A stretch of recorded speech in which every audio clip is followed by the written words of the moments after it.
आप सभी हो जाइए तैयार, क्योंकि खेसारी भैया का कल सारेगामा हम भोजपुरी चैनल से बहुत ही ब्लास्ट हल्का मचाने वाला सॉन्ग आ रहा है, न्यू ईयर सॉन्ग।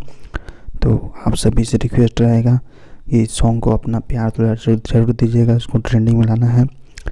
याद रहे कल अगर एडिट हो गया आज तो सुबह आ जाएगा, नहीं तो फिर 11 बजे याद से सारेगामा हम भोजपुरी पर। ये ऑफिशियल न्यूज़ है, क्योंकि विवेक भी अपने पोस्ट पर डाले हैं कि कल आ रहा है new year song hit machine Saregama पर। और इसका टाइम एक बच्चा पूछा था जिसका नाम बबलू कुमार है, तो उन्होंने बताया कि अगर एडिट हो जाएगा तो सुबह, नहीं तो नहीं हो पाएगा तो 11 बजे कल सुबह आएगा। तो अगर आप हमारे चैनल पर नए हैं तो प्लीज़ चैनल को सब्सक्राइब कर लें। और ये कुछ वीडियो शूटिंग का क्लिप है तो उसको देखिए और एंजॉय कीजिए। आप सभी से इतना ही रिक्वेस्ट है कि इस चैनल को अपना प्यार दें, ज़रूर धन्यवाद। चलते हैं।